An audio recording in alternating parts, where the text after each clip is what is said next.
tulong upang anuman ang daanan niya ay siya'y huwag mapahamak o huwag siyang magkaroon ng matinding pagsubok. Kahit siya po'y dumadaan sa mga pagsubok o pag-alikusta ng maraming tao, ay hindi po siya nawawala ng pag-asa, sapagkat siya po ay nalalaman niya na ang Ama at siya ay isa. Sabi niya, ako'y sumasa Ama at ang Ama'y sumasa akin. So, pinakikita ng Diyos na ang bawat isa po sa atin, habang tayo nabubuhay, na tayo sumasampalataya sa ating Panginoong Jesucristo, kahit hindi po natin siya nakikita, dapat tayo po'y matuto na sa Kanya'y laging mag-surrender ng sarili sa Diyos. Roma 12 verse 2.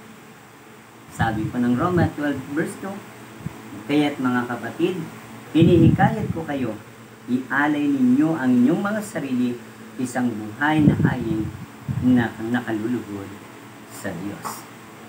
Itinuturo po ng Panginoon na habang tayo po ay mayroong buhay na taglay, habang tayo namumuhay na ang Espiritu ng Diyos ay sumas sa atin, dapat po ang Diyos po ay napaparangalan araw-araw.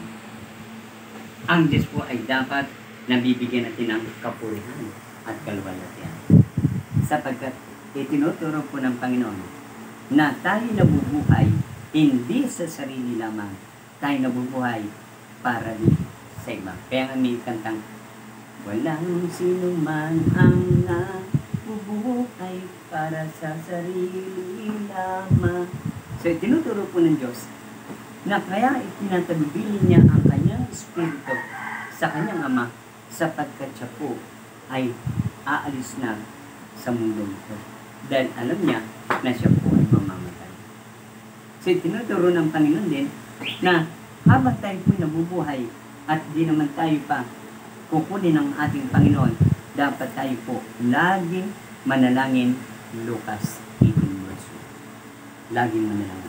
Itinuturo din ng Panginoon na bawat isa sa atin, habang tayo may lakas pa, laging ang pananampalataya natin dapat lagi pong active.